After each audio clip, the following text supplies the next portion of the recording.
Hey guys, this is Neeraj and you watching क्यूट्रिक्स 2.0।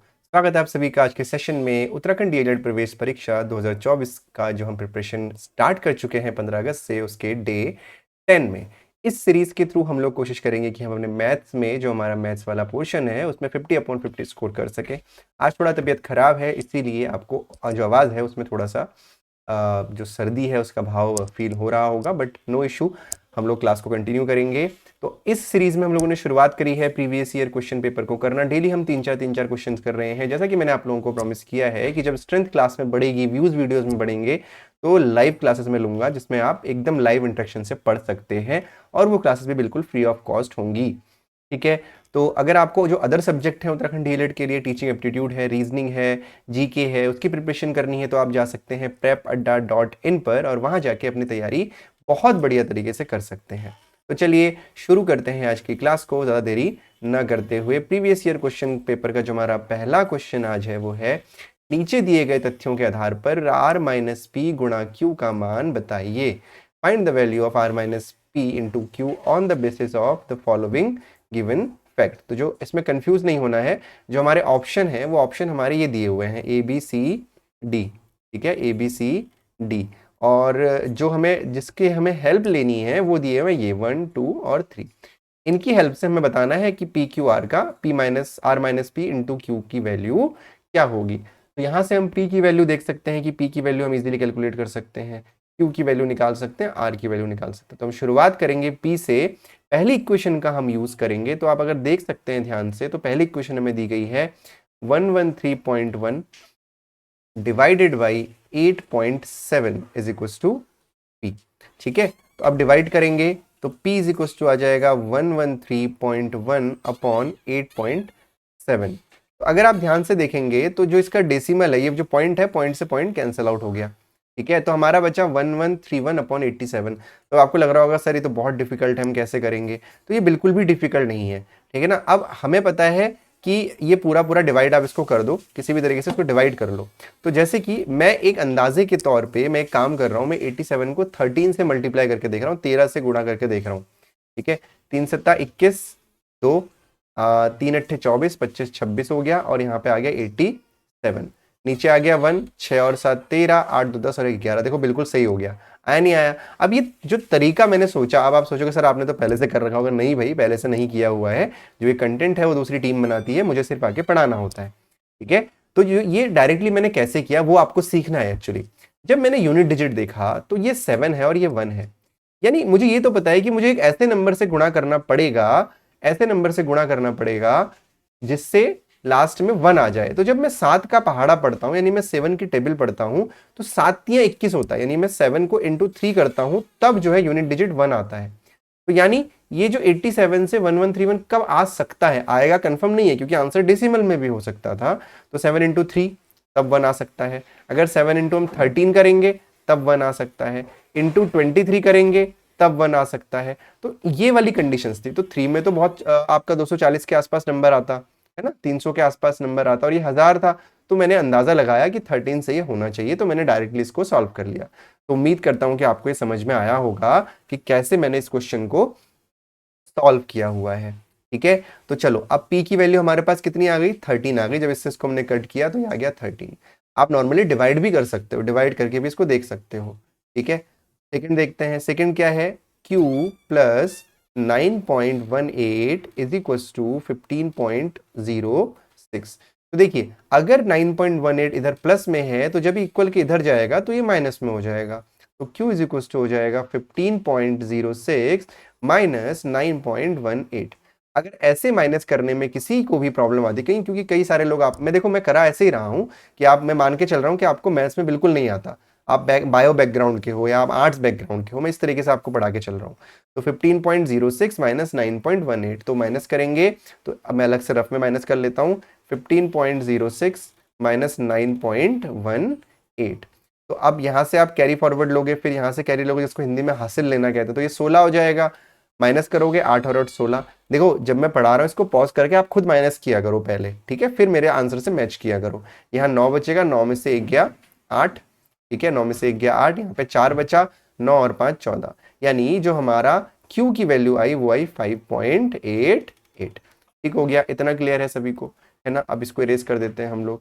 तो इसको इरेज करने के बाद जो हमें निकालना है वो निकालना है हमको क्यू, ठीक है, क्यू निकालना है।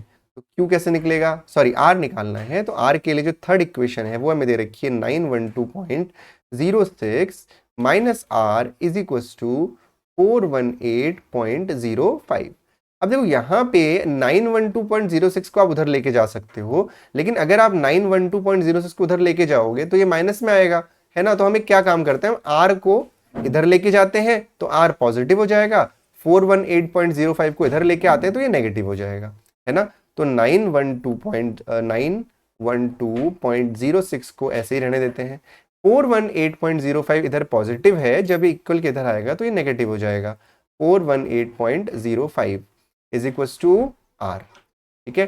तो अब इसको माइनस करना है, तो इसको भी आप रफ में माइनस कर सकते हो, है ना। रफ में माइनस कर लेते हैं, 912.06 माइनस 418.05, माइनस करेंगे 6 में से 5 गया 1, 0, 8 और 4 12, ठीक है। यहाँ पे बचेगा 0, 10 में से 1 गया 9 और यहाँ पे आपका बचेगा 8, 8 में से 4 गया 4। तो ये आपका हो गया है, आर की वैल्यू हो गई है 494.01, ये आपकी आर की वैल्यू आ गई है। तो जो रफ हमने काम किया था उसको मैं इरेज कर दे रहा हूँ क्योंकि हमारे पास जगह की कमी है। अब हम क्या करेंगे, हमारे पास P का मान भी है, Q का मान भी है, R का मान भी है। अगर इंग्लिश में बोलूँ तो value of P, value of Q और वैल्यू ऑफ R भी हमारे पास है। अब हमने P, Q और R तीनों की वैल्यू निकाल ली है। मेरी विजिबिलिटी थोड़ी देर के लिए मैंने हटा दी है जिससे कि हमें काम करने के लिए थोड़ा सा स्पेस मिल जाए। हमें P, Q, R की वैल्यू को R minus P into Q में रखना है, ठीक है। तो अब देखो R minus P into Q क्या है value, R minus P into Q। हमें पता है कि जो हमारा बॉडमास का रूल होता है BODMAS, उसके अकॉर्डिंग पहले हम मल्टीप्लाई करते हैं फिर हम सब्ट्रैक्शन करते हैं अकॉर्डिंग टू दिस क्वेश्चन। तो हम पहले मल्टीप्लाई करेंगे, हम पहले क्या करेंगे, P इंटू Q करेंगे। तो P इंटू Q करने के लिए 5.88 इंटू 13 हमको करना है, ठीक है। तो 5.88 13 आप कैसे कर सकते हो, अगर आपको 13 की टेबल याद है तो आप डायरेक्ट कर लो या 3 और 1 से अलग अलग कर लो। जैसे मुझे 13 की टेबल लर्न है, 13 8 ज़ा 104 कैरी 10 हो गया, 13 8 ज़ा 104 और 10 114 कैरी 11 हो गया, 13 5 ज़ा 65 76 हो गया, ये हो गया 76.44, यानी P इंटू Q आ गया 76.44। R की जो वैल्यू है वो है 494.01 माइनस 76.44, ठीक है। इतना क्लियर हो गया। तो अब देखो इसको मैं हटा देता हूं जिससे कि हमें क्योंकि जगह चाहिए, 76.44 हो गया। अब इसको सॉल्व करना है तो माइनस कर दीजिए। अगर आपको ऐसे माइनस करने में प्रॉब्लम है तो आप ऐसे भी कर सकते हैं, 494.01 माइनस 76.44, ठीक है। तो अब इसमें से माइनस करो, यहाँ से कैरी लोगे, यहाँ 10 हो जाएगा, 10 से यहाँ पे लोगे 11 हो जाएगा, 11 में से 4 गया बचा 7, 9 में से 4 गया बचा 5, यहाँ पे बचा 3, यानी ये हो गया 13, यहाँ से फिर आप कैरी लोगे 6 और 7 आपका 13, 8 में से 7 गया 1 और यहाँ बचा 4, यानी जो हमारा आंसर आया वो आया आपका कितना, ऑप्शन नंबर डी 417.57, ठीक है। यहाँ पे हमारा डी ऑप्शन जो है हमारा आंसर होगा। उम्मीद करता हूँ कि क्वेश्चन आपको समझ में आया होगा। बहुत आसान क्वेश्चन था, स्टेप बाय स्टेप करेंगे क्योंकि देखो जो ऑप्शंस आपके सामने हैं वो बहुत आपको सिमिलर दे रखे हैं, बहुत आसपास के ऑप्शन दे रखे हैं। जैसे सी ऑप्शन देखो आप 518.57, तो कंफ्यूज करेगा ये क्वेश्चन, तो इसीलिए बहुत आराम से करना है जिससे कि हमारी गलती बिल्कुल भी ना हो, ठीक है। क्योंकि एक भी गलती हो सकता है किसी दूसरे ऑप्शन से आपका मैच हो जाए आंसर, तो वहां पे आपकी गलती हो जाएगी, ठीक है। अब बढ़ते हैं हम लोग अपने अगले क्वेश्चन की तरफ। तो जो हमारा अगला क्वेश्चन है वो क्या है, यदि दो संपूरक कोण 3:7 के अनुपात में हैं तो उनके बीच का अंतर क्या होगा। If two supplementary angles are in the ratio of 3:7, then the difference between them is। तो सबसे पहले हमें इस क्वेश्चन को करने से पहले हमें यह पता होना चाहिए कि संपूरक कोण यानी सप्लीमेंट्री एंगल्स क्या होते हैं। इसी क्वेश्चन के साथ साथ मैं आपको सप्लीमेंट्री और कॉम्प्लीमेंट्री दोनों बता दूंगा, ठीक है। ऐसे दो एंगल या दो से ज्यादा एंगल, ऐसे दो एंगल्स, बेसिकली दो से ज्यादा भी आप कह सकते हो लेकिन उसकी कंडीशन होती है जिनका योग, मैं दो ही आपको बता रहा हूं, ऐसे दो एंगल्स जिनका योग 180 हो, 180 हो। जैसे मान लो दो एंगल हैं, एक है एंगल ए और एक है एंगल बी, इनका योग अगर 180 डिग्री है तो इनको हम कहते हैं संपूरक कोण। क्या कहते हैं, संपूरक कोण, ठीक है। या इंग्लिश में कहते हैं सप्लीमेंट्री एंगल। क्या कहते हैं, सप्लीमेंट्री एंगल कहते हैं। अगर angle A plus angle B यानी किन्हीं दो एंगल्स का योग 90 डिग्री हो तो उसको कहते हैं कॉम्प्लीमेंट्री। ठीक है, कॉम्प्लीमेंट्री। अब इसकी हिंदी मुझे अभी इस समय मैं रिकॉल नहीं कर पा रहा हूँ कि इसको हिंदी में क्या कहते हैं, तो आप देख लीजिएगा। ठीक है, कॉम्प्लीमेंट्री एंगल इंग्लिश में कहते हैं अगर एडिशन 90 हो तो। अब इस क्वेश्चन में देखो, दो संपूरक कोण का जो अनुपात है वो 3:7 है। मान लेते हैं दो कोण है ए और बी। ठीक है, तो हम ये मान के चलेंगे कि इस क्वेश्चन के अकॉर्डिंग एंगल ए है 3x, भाई अनुपात में हम यही करते हैं। एंगल बी हम मानेंगे 7x, क्योंकि ये दोनों संपूरक कोण है, बोला गया है सप्लीमेंट्री एंगल है, तो इन दोनों का योग कितना होना चाहिए, 180 डिग्री होना चाहिए। यानी हम ये कह सकते हैं कि 3x + 7x is equal to आपका 180 डिग्री हो जाएगा। ठीक है, 7 और 3 को जोड़ेंगे तो ये हो जाएगा 10x। तो 10x की वैल्यू अगर 180 डिग्री है तो जो x की वैल्यू होगी वो होगी 180/10, यानी 0 से 0 कटेगा, x की वैल्यू आ जाएगी 18 डिग्री। अब इस x की वैल्यू को हम इसमें रखेंगे, यानी एंगल A का जो मान होगा वो होगा 3x, यानी 3 × 18। 3x है ना, 3 × x, तो x की जगह पे 18 रख दो, यानी 18 3 = 54। एंगल B का जो मान होगा वो होगा 7x, यानी 7 × 18। ठीक है, और 18 7 आपका कितना होता है, 126 होता है, 126 होता है। ठीक है, तो 126 डिग्री हो गया। अब आपसे क्या पूछा गया है, then the difference between them, यानी इन दोनों के बीच का अंतर कितना होगा, तो अंतर आप निकाल लीजिए, 126 - 54 कर लीजिए सिंपली, है ना। तो 6 में से 4 गया 2 और 7 5 12, यानी 72 डिग्री आपका आंसर होगा, ऑप्शन नंबर बी। इसको आप डायरेक्टली भी कर सकते थे, अगर आपको ये नहीं निकालना था, अंतर निकालना था ना, तो 7x और 3x का अंतर कितना होता है भाई, 4 और 3 7 होता है, तो यानी 4x, यानी 18 चक्को 72। तो डायरेक्टली आप आंसर निकाल सकते हैं, इसको निकालने की जरूरत नहीं होती। ये मैंने इसलिए बता दिया क्योंकि आपको निकालना भी आना चाहिए, कोई जरूरी नहीं है कि एग्जाम में ऐसा ही क्वेश्चन आएगा। ठीक है जी, तो चलिए बढ़ते हैं आज के अगले प्रीवियस ईयर क्वेश्चन की तरफ। एक खंबे का 1/4 भाग लाल रंग से, 2/5 भाग नीले रंग से और शेष 21 मीटर हरे रंग से रंगा गया है। खंबे की कुल ऊंचाई क्या है? बहुत ध्यान से क्वेश्चन को समझना है। 1/4 of a pole is painted, 2/5 is painted blue and remaining 21 meter is painted green. The total height of the pole. अब देखो समझना ध्यान से, जब हम फ्रैक्शन की बात करते हैं, जब हम फ्रैक्शन, मान लो कि पोल है, तो पोल हमारा ये है। ठीक है, अरे बाप रे, तो बहुत ही अच्छा पोल बना दिया मैंने, सीधा खींच देता हूं, ये पोल हो गया हमारा। ठीक है, ये पोल हो गया, हमने एक पोल बना दिया, ये हमारा एक पोल बना दिया। अब इस पोल के लिए बारे में क्या कह रहा है क्वेश्चन, कि एक खंबे का 1/4 भाग 1/4। अब ये पूरा खंबा क्या माना जाता है, अगर हम फ्रैक्शन की बात करेंगे तो ये पूरा खंबा 1 के बराबर माना जाता है।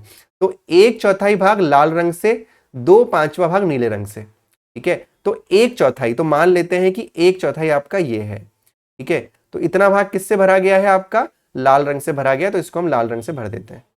ठीक है, ये हो गया 1/4 भाग हमारा लाल रंग से भर दिया गया है। ये कितना है इसके सामने लिख भी देता हूं, ये है आपके पूरे पोल का 1/4 भाग। ठीक है, फिर 2/5 भाग नीले रंग से भर दिया गया है। ठीक है, 2/5 भाग नीले रंग से भर दिया गया है। तो इसके बाद हम 2/5 भाग नीले रंग से भर देते हैं। हमें पता नहीं कि 2/5 1/4 ज्यादा होता है कम होता है, हमें नहीं पता, हम एक अंदाजे से इसको कर रहे हैं कि ये वाला जो भाग हो गया वो 2/5 भाग हो गया। अब वो कह रहा है कि जो शेष 21 मीटर है, इसके बारे में तो हमें फ्रैक्शन वैल्यू दे रखी है, लेकिन ये बता रखा है कि यहां से लेके जो यहां तक का मान है वो 21 मीटर है। कितना है, 21 मीटर है। और इसको किस रंग से भरा गया है, हरे रंग से भर दिया गया है। ठीक है, इसको हरे रंग से भर दिया गया है।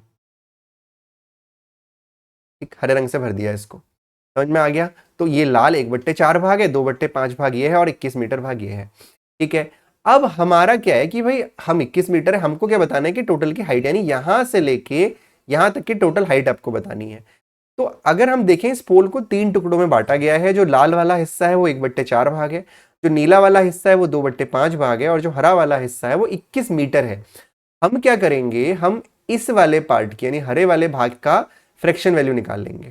ठीक है, फ्रैक्शन वैल्यू निकाल लेंगे और उसको 21 के बराबर करेंगे। देखो ध्यान से देखिएगा, ये 1/4 भाग है, ये 2/5 भाग है, तो ये भी तो कुछ फ्रैक्शन में होगा ना। तो हम ये मान के चलेंगे कि जो पोल की लंबाई है वो x मीटर है, टोटल क्या है, x मीटर है।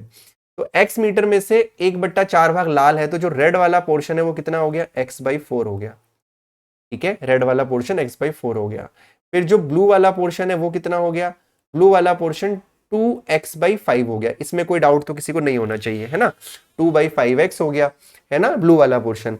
अब जो बचा है, जो ग्रीन पोर्शन बचा है, वो बाकी बचा हुआ वो कैसे निकलेगा, हम क्या करेंगे कि x में से यानी पूरे में से अगर हम इतने पोर्शन को माइनस कर दें तो ये वाला भाग निकल जाएगा फ्रैक्शन में। तो हम क्या करेंगे, x में से माइनस करेंगे इन दोनों का योग।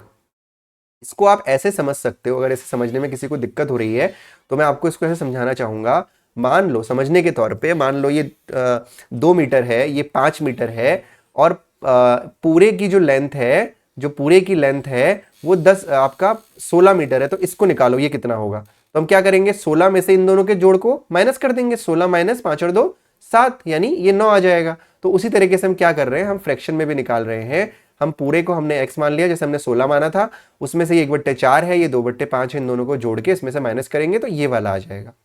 ठीक है, समझ में आया। एक काम मैं करता हूं जिससे कि आपको और अच्छे समझ में आए, इसको मैं इधर 21 मीटर लिख देता हूं। ठीक है, इसकी फ्रैक्शन वैल्यू हमको चाहिए ना। ठीक है, तो ये हो जाएगा। इसको जोड़ेंगे, अब हम इसको जोड़ने के लिए क्या करेंगे, इसको जोड़ने के लिए एलसीएम लेंगे। 5 चौको 20 हो जाएगा, यहाँ पे हो जाएगा 5x, यहाँ हो जाएगा 4 दूनी 8x, और बीच में प्लस का सिंबल है, इसमें गलती नहीं करनी है। ठीक है, तो अब थोड़ा सा हमारे पास जगह कम है तो फिर से मैं थोड़ी देर के लिए गायब हो रहा हूँ। ठीक है, कोई दिक्कत वाली बात नहीं है, मेरा ऑडियो आपको प्रॉपर सुनाई देता रहेगा। तो x minus 5x plus 8x/20 हो गया है ना, ये हो गया। तो अब हम इसको सॉल्व करेंगे तो ये कितना हो जाएगा, x माइनस 5 और 8 13x/20। अब फिर से इसको सॉल्व करेंगे तो 20x माइनस 13x 7x, इसको आप सॉल्व कर सकते हो, ये हो जाएगा 7x/20। तो जो यहां से यहां तक की फ्रैक्शन वैल्यू आ गई वो आ गई 7x/20, और इसका मान कितना है, 21 है। तो हम कह सकते हैं कि 7x/20 का जो मान है वो 21 है। ठीक है, तो x का मान निकालने के लिए क्रॉस मल्टीप्लाई करेंगे, तो क्रॉस मल्टीप्लाई करने के लिए 21 20 यहां ऊपर मल्टीप्लाई में चला जाएगा और 7 इधर यहां डिवाइड में आ जाएगा। तो ये हो जाएगा 7 या 21, 3 दूनी 6, यानी 60। यानी इस पोल की जो पूरी लंबाई होगी वो कितनी हो जाएगी, 60 मीटर। Option number B. उम्मीद करता हूं कि क्वेश्चन आपको समझ में आया होगा। ठीक है, तो अगर इस क्वेश्चन में आगे फर्दर आपसे पूछा जाता कि आप इसकी और इसकी भी लंबाई बताओ, तो क्या करते भाई, टोटल 60 है, तो ये हो जाएगा 60 गुणा ये वाली जो रेड वाली होगी 60 का 1/4, यानी 15 मीटर। ये हो जाएगा 60 का 2/5। अगर पूछा जाता तो मैं आपको बता दे रहा हूं, क्योंकि हमेशा सेम क्वेश्चन तो नहीं आएगा ना, कुछ भी पूछ सकता है। तो ये हो जाएगा 12 पंजे 60, 12 दूनी 24 मीटर। ठीक है, समझ में आया। चलो बहुत बढ़िया, बढ़ते हैं अगले क्वेश्चन की तरफ। तो जो हमारा अगला प्रश्न है आज का वो है, एक परीक्षा में उत्तीर्ण होने के लिए अधिकतम अंक का 36% प्राप्त करना होता है। एक छात्र ने 113 अंक प्राप्त किए हैं और 85 अंकों से असफल घोषित किया गया।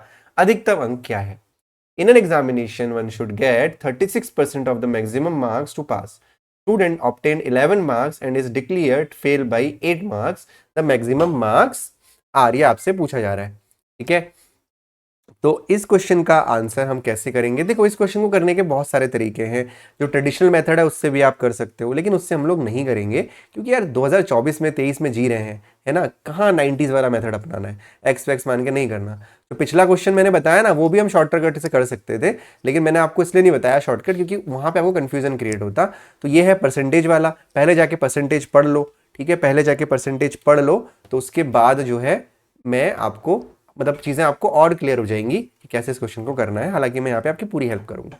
कभी भी जब भी हम कुछ ऐसा क्वेश्चन करें जहां पे अधिकतम अंकों की बात की जाती है किसी परीक्षा की, तो अधिकतम अंक यानी मैक्सिमम मार्क्स को हम लोग 100% मानते हैं। कितना मानते हैं? 100% मानते हैं। ठीक है, अब देखो 100% मार्क्स मैक्सिमम होते हैं। अब उसमें से पास होने के लिए कितने चाहिए? यहाँ पे 36% चाहिए। एक बच्चे को 113 नंबर मिले और 85 अंकों से वो फेल हो गया। तो आप एक बात सोचो, 36% का मतलब है कि वो जस्ट पास हुआ है, जस्ट पास हुआ है।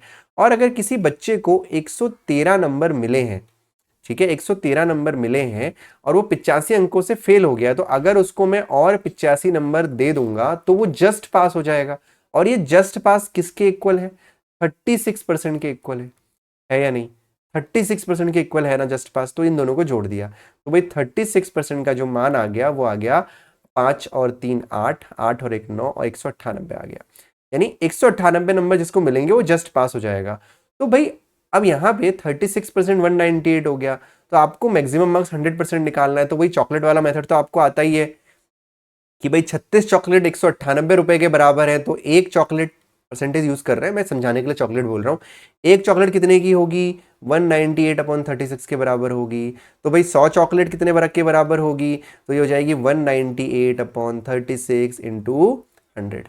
ठीक है, इसको काटो, 9 से काट देते हैं सीधा सीधा, तो ये हो जाएगा 9 चक्को 36, 9 4 36, 9 2 18, 9 2 18, ये हो जाएगा 2 दूनी 4, 2 1 कम 2, 2 1 कम 2, और ये काट दो, 2 पंजे 10, 0 11 पंजे 55, 550 आपका आंसर, ऑप्शन नंबर सी। अगर इस क्वेश्चन को आप एक्स वाले मेथड से करना चाहते हैं तब भी आप कर सकते हैं, मैं बताता हूं कैसे करना है। ठीक है, ये तो समझ में आ गया होगा। एक्स वाले मेथड से कैसे करना है वो समझना, सेम तरीका है, बस थोड़ा सा एक्स इंट्रोड्यूस हो जाएगा 100% की जगह। ठीक है, कैसे करना है देखो, हम मान लेंगे जैसे मैक्सिमम मार्क्स हमने 100% माना था, अभी हम मान लेते हैं एक्स। ठीक है, और पास होने के लिए कितना चाहिए? 36% ऑफ एक्स मार्क्स हमको पास होने के लिए चाहिए। तो बेटा 36% ऑफ x का जो मान होगा वो कितना होगा? वही सेम 113 प्लस 85, यानी 36 into x upon 100 is equal to 198। तो x का मान हो जाएगा 198 गुणा 100 बट्टा 36। बाकी आप इसको कट करोगे पहले की तरह ही कटेगा, आंसर आएगा आपका 550 नंबर, ऑप्शन नंबर सी। तो उम्मीद करता हूं कि आज की क्लास आपको अच्छी लगी होगी। बहुत ही अच्छी क्लास थी। I mean, बहुत 4 जो क्वेश्चन हमारे थे वो बहुत ही बढ़िया क्वेश्चन थे। 4 नहीं 5 क्वेश्चन थे, बहुत बढ़िया क्वेश्चन थे। इसी तरह से प्रीवियस ईयर क्वेश्चंस को अभी से करते रहिए। 2024 में परीक्षा है तो जनवरी 2024 से हम लोग इसी के और जो मेन क्लासेस है वो शुरू करेंगे। पहले हम प्रीवियस ईयर कर रहे हैं, इससे कि हम लोग कोशिश कर रहे हैं कि आप लोग टच में आ पाए, है ना, इसीलिए सारे क्वेश्चन अटेम्प्ट कर रहे हैं। और टॉपिक वाइज आपको पढ़ना है तो डिस्क्रिप्शन में लिंक दिया हुआ है, वहां से जाके आप टॉपिक वाइज चीजों को पढ़ सकते हैं। अच्छा, मैं सामने नहीं आया ना अभी तक, रुको आ गया लो। ठीक है, तो उसमें से आप पढ़ सकते हो। डिस्क्रिप्शन में परसेंटेज कहो, प्रॉफिट लॉस कहो, रेशियो प्रोपोर्शन कहो, सब आपको दिया हुआ है, वहां पे जाके आप पढ़ो। मेरी गारंटी कि आपको 100% समझ में आएगा और मैथ चुटकियों में भी सीखोगे। चाहे आप किसी भी बैकग्राउंड के हो, बायो के हो, मैथ्स के हो, या आर्ट्स के हो, कॉमर्स के हो, कोई फर्क नहीं पड़ता। ठीक है, टेक केयर, बाय बाय। मिलेंगे आप लोगों से डे 11 में फिर से एक क्लास के साथ। तब तक अपना ध्यान रखिए, पढ़ाई करते रहिए। Take care and bye bye.